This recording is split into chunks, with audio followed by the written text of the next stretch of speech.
Kadapa Reddamma alias Kadapa MLA Madhavi Reddy సాక్షి పత్రిక మీద, సాక్షి విలేకరుల మీద, అలాగే సాక్షి యాజమాన్యం మీద ఆవిడ ధ్వజమెత్తారు. అధికారాన్ని అడ్డం పెట్టుకొని తాను తన కుటుంబ సభ్యులు భూ కబ్జాలకు పాల్పడ్డారంటూ సాక్షి పత్రిక తప్పుడు కథనాలను ప్రచారం చేస్తుందంటూ సాక్షి పత్రిక మీద, అలాగే సాక్షి యాజమాన్యం మీద మాధవిరెడ్డి ధ్వజమెత్తినటువంటి నేపథ్యంలో నిజంగా అసలు మాధవిరెడ్డి గారు వారి కుటుంబ సభ్యులు అధికారాన్ని అడ్డం పెట్టుకొని భూ కబ్జాలకు పాల్పడ్డారా లేదా, ఎందుకు సాక్షి పత్రిక మాధవిరెడ్డిని టార్గెట్ చేస్తోంది అనేది మనం పూర్తి స్థాయిలో విశ్లేషణ చేసుకుందాం. ప్రస్తుతం మనతో పాటున్నారు ప్రముఖ రాజకీయ విశ్లేషకులు రాజేష్ అప్సాని గారు. సార్తో మాట్లాడదాం. సార్ నమస్తే సార్. కడప ఎమ్మెల్యే మాధవిరెడ్డి గారి మీద సాక్షి పత్రిక విష ప్రచారం చేసింది అన్నట్లుగా ఇప్పుడు మాధవిరెడ్డి గారు ఆ జర్నలిస్టుల మీద, ఆ పత్రిక యాజమాన్యం మీద కూడా ధ్వజం ఎత్తారు. ఆవిడేదో కబ్జా చేసినట్లుగా ఆ పత్రిక కొన్ని వార్తలను ప్రచారం చేసినట్లుగా కూడా ఆవిడ చెప్తూ ఉన్నారు. అసలు ఏం జరిగింది సార్ ఆ ఘటనలో? అంటే వాస్తవంగా జగన్మోహన్ రెడ్డి గారికి కడప గడ్డ మీద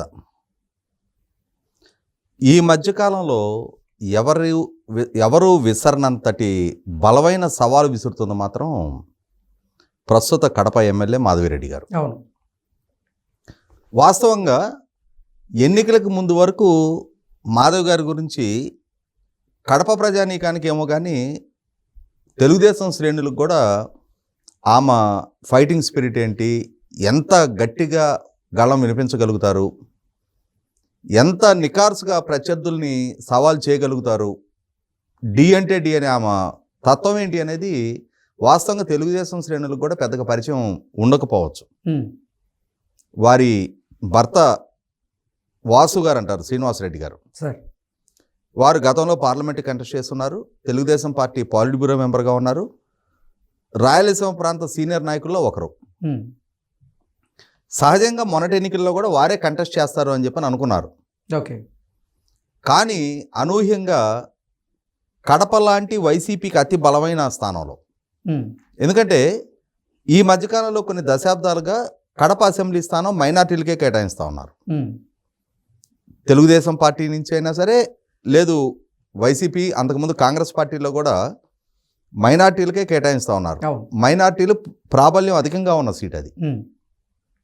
అటువంటి సీట్లో మొట్టమొదటిసారిగా వైసీపీ పార్టీ అప్పటి మంత్రి అంజాద్ బాషా గారిని సవాల్ చేస్తూ తెలుగుదేశం పార్టీ నుంచి మాధవిరెడ్డి గారికి అభ్యర్థిత్వం ఖరారు చేశారు. ఆ ఖరారు చేసిన సందర్భంలోనే మాధవిరెడ్డి గారి ఫైటింగ్ స్పిరిట్ గురించి ఒక అంశం ఇక్కడ ప్రస్తావించి చెప్పాలి. Okay sir. Election code of conduct అమల్లోకి వచ్చింది. అమల్లోకి వచ్చిన తర్వాత ఎలక్షన్ కమిషను ఎక్కడికక్కడ రాజకీయ నాయకులకు సంబంధించిన ఫ్లెక్సీలు, కటౌట్లు లాంటివి ఏదైనా ఉన్నా అన్నీ తొలగించేస్తూ ఉన్నారు. మనకి రాజకీయ నాయకులకు సంబంధించిన విగ్రహాలు ఏదైనా ఉన్నా వాటికి ముసుగులు వేసేస్తూ ఉన్నారు. అటువంటి పరిస్థితిలో గన్నవరం ఎయిర్పోర్ట్ నుంచి మాధవి గారు విజయవాడ వస్తూ ఉన్నారు. వస్తున్నప్పుడు గన్నవరంలో వలభనేని వంశీకి సంబంధించిన ఫ్లెక్సీలు మాత్రం ఎలక్షన్ కమిషన్ తొలగించాల. దాంతో మాధవి గారు అక్కడ కారు ఆపి ఆ ఫ్లెక్సీలని ఫోటోలు తీస్తూ ఉన్నారు. తీసి వాటిని ఎలక్షన్ కమిషన్ యాప్లో అప్లోడ్ చేస్తూ ఉన్నారు. అది చూసిన వలభనేని వంశీ అనుచరులు మాధవి గారి కారుని అడ్డుకున్నారు. గన్నవరంలో వలభనేని వంశీ లాంటి ఎఫెన్సివ్ పాలిటిక్స్ చేసే నాయకుడు, అతని అనుచరగణం అప్పటికే తెలుగుదేశం కార్యాలయం మీద దాడి చేసి దహనం చేస్తున్న నేపథ్యం, అటువంటి గడ్డ మీద ఆమె ఆ కారులో కూర్చొని అంతమందికి ధీటుగా సమాధానం చెప్తూ వాళ్ళు భయపెట్టాలని చెప్పి చూసినా కూడా భయపడకుండా ఆ ఇష్యూని ఎలక్షన్ కమిషన్ దృష్టికి ఎక్స్పోజ్ చేయగలిగారు. ఆ రోజుల్లోనే రాష్ట్రం మొత్తం కూడా ఆవిడ కడప శ్రీనివాసరెడ్డి గారి భార్య అంట, రేపు కడపలో పోటీ చేయబోతుందంట అని చెప్పని చర్చించే స్థాయికి ఆమె ఆ సాహస చర్య ఆమెను ఎమర్ చేసింది. ఇటువంటి పరిస్థితుల్లో మొన్నటి ఎన్నికల్లో అంజాద్ బాషాని ఓడించింది.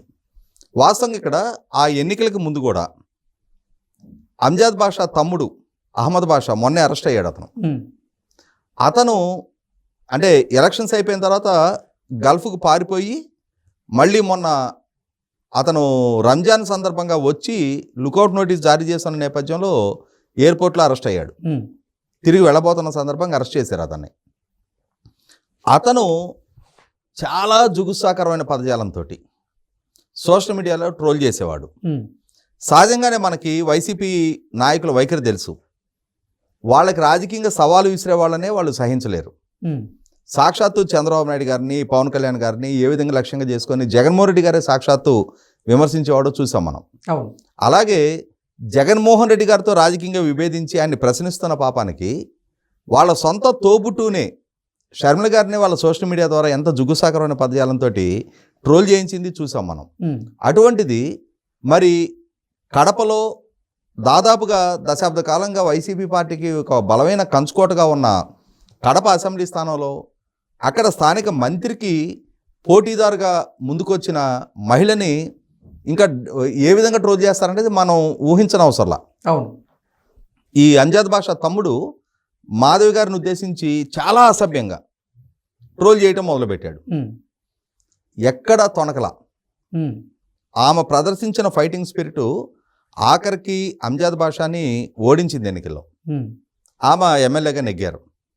నెగ్గిన నాటి నుంచి కూడా వాళ్ళకి వైసీపీ నాయకులకి జిల్లాలో ఉన్న మిగిలిన తెలుగుదేశం నాయకుల కన్నా కూడా మాధవి గారిని చూస్తే కంట్లో నలుసులాగా తయారైంది ఆమె. దాంతో ఆమె ఏం చేస్తుంది, కడప మున్సిపల్ కార్పొరేషను సమావేశాలు జరిగినప్పుడు కడప మేయర్గా సురేష్ బాబు ఉన్నాడు. కడప మున్సిపల్ కార్పొరేషన్లో వైసీపీ పూర్తి స్థాయి ఆధిక్యత ఉంది. ఈ కార్పొరేటర్లు చాలామంది వైసీపీ తోటి విభేదించి తెలుగుదేశం పక్షాన్ని చేరారు. ఈమె సమక్షంలో చేరుతా ఉన్నారు. దానితోటి అసలు జీర్ణించుకోలేని వైసీపీ స్థానిక నాయకత్వం ఆమెను అవమానించడమే లక్ష్యంగా పెట్టుకున్నారు. మున్సిపల్ కార్పొరేషన్ సమావేశానికి వెళ్తే ఎక్స్ అఫీషియో మెంబర్గా ఎమ్మెల్యే కూడా హాజరవుతారు. ఆమెకు చైర్ ఆఫర్ చేయాల కనీసం. ఇప్పుడు మొట్టమొదట సభ్యులందరినీ గౌరవప్రదంగా వాళ్ళకి ఆసనాలు కేటాయించాల్సిన బాధ్యత ఆ కన్సర్న్ కమిషనర్ది. ఆ కమిషనర్కైనా బుద్ధి జ్ఞానం ఉండాలి. అతనైనా చైర్ ఆఫర్ చేయాలి.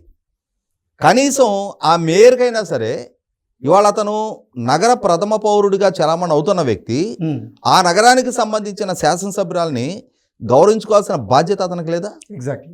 కనీసం ఆమెకు చైర్ కూడా ఆఫర్ చేయలే. ఆమె కూడా ఎక్కడా తొణకలా.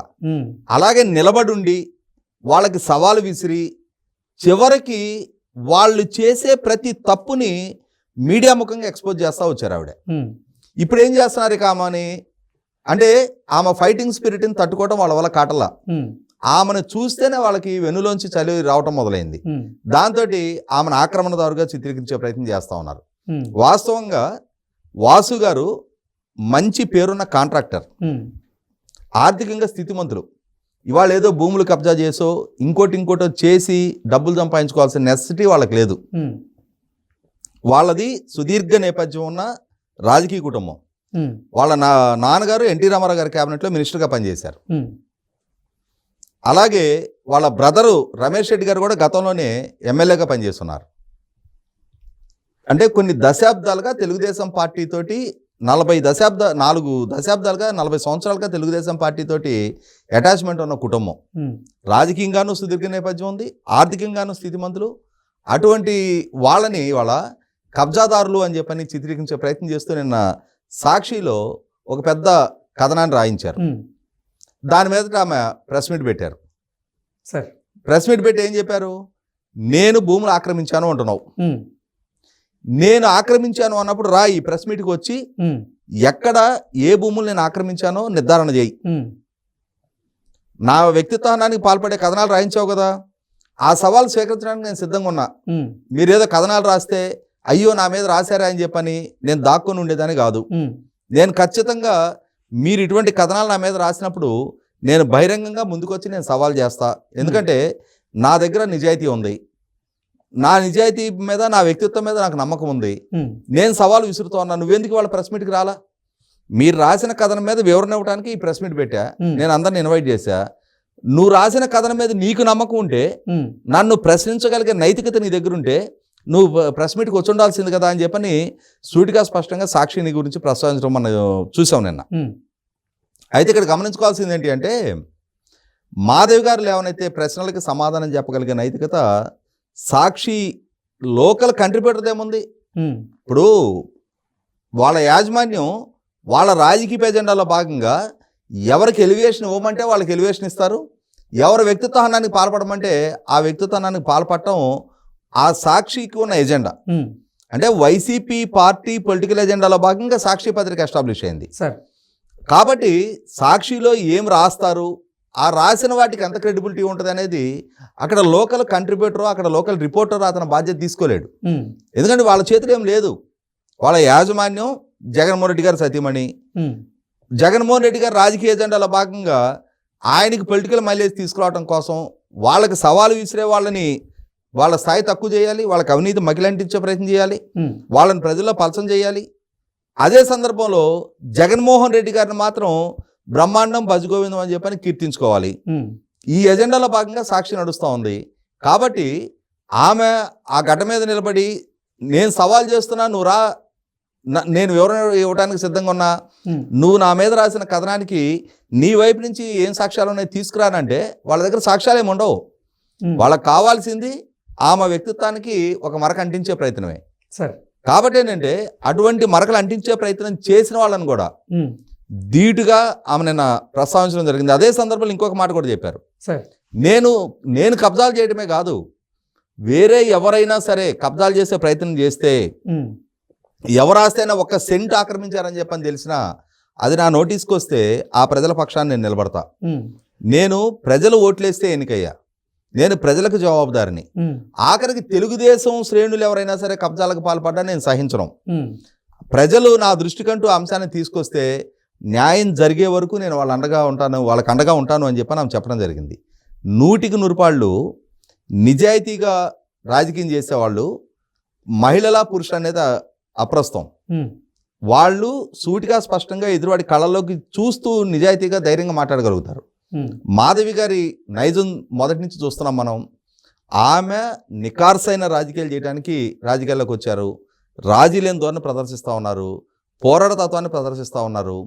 అటువంటి వ్యక్తిత్వం కలిగిన ఆమె వీళ్ళు ఆరోపణ చేసే చౌకబారు చర్యలకి ఆమె వైపు నుంచి ఆస్కారం కలిగిస్తారు. ఆమె వేరే ఎవరాస్తులో కబ్జాలు చేసి ఆమె వ్యక్తిత్వాన్నం చేసుకొని అంత పౌరుషంగా బతికి ఆమె తనను తాను పలచం చేసుకుంటుంది అని చెప్పని సాక్షి ఆమె వ్యక్తిత్వానికి మరకలు ఆపాదించే ప్రయత్నం చేసినా దానికి ఎట్టి పరిస్థితులు ఆస్కారం లేదు. నిన్న మనం ఒక అంశం చూసాం, సజ్జల రామకృష్ణారెడ్డి కుటుంబం అదే కడప జిల్లాలో 60 ఎకరాల పైగా అటవీ భూములు ఆక్రమించి వాళ్ళ వ్యవసాయ క్షేత్రంలో కలుపుకున్నారు అని చెప్పని వార్తలు వచ్చినాయి. వ్యవసాయ క్షేత్రంలో అటవీ భూములు ఆక్రమించుకోవటమే కాకుండా ఆక్రమించుకున్న భూముల్లో సేద్యం చేయడానికి అగ్రికల్చర్ డిపార్ట్మెంట్ నుంచి సబ్సిడీలు కూడా ప్రభుత్వ పథకాలు కూడా వాడుకున్నారు అని చెప్పని వార్తలు వచ్చినాయి. ఈ వార్తలు వచ్చిన నేపథ్యంలో ఏంటంటే 100కి 100 రూపాయలు అది వైసీపీ పార్టీకి ఎంతో కొంత స్థాయిలో కడప జిల్లాలో జగన్మోహన్ రెడ్డి గారి అనుయాయుడిగా ఉండి ప్రభుత్వ ప్రధాన సలహాదారుడిగా ఉండి సకల శాఖ మంత్రి అని చెప్పని కీర్తించబడ్డ సజ్జల రామకృష్ణారెడ్డి గారి కుటుంబం ఈ విధంగా ఆక్రమణలకు పాల్పడింది అన్న వార్త వచ్చిన నేపథ్యంలో దాన్ని డైవర్ట్ చేయాలి అని అంటే తెలుగుదేశం నాయకులకి ఎవరో ఒకరికి వాళ్ళకు కూడా కబ్జాల చరిత్ర ఉంది అని చెప్పని, కబ్జాలు ఎవరూ అతీతం కాదు, అందరూ కబ్జాలు చేస్తున్నాళ్లే అని చెప్పని నాయకుల ద్వారా ఈ కబ్జాలు జరుగుతున్నాయని ఇష్యూని జనరలైజ్ చేసే ప్రయత్నం చేశారు. ఇది చేసిన సందర్భంలో మరి ఆమె ధైర్యంగా వాళ్ళు ముందుకొచ్చి మాట్లాడారు. సజ్జల రామకృష్ణారెడ్డిని కూడా ముందుకొచ్చి మాట్లాడమని ఆ వివరణ ఇవ్వమనండి. వాళ్ళ ప్రభుత్వానికి రిపోర్ట్ అందింది, వాళ్ళు మొత్తం సర్వే చేసి ఎంత ఎక్స్టెంట్ వీళ్ళు ఆక్రమించారనేది నిర్ధారణ చేశారు. మరి ఇప్పుడు సజ్జల రామకృష్ణారెడ్డిని కూడా మాధవిరెడ్డి గారి లాగా ముందుకొచ్చి వివరణ ఇచ్చే ప్రయత్నం చేయమనండి. Okay sir, thank you so much.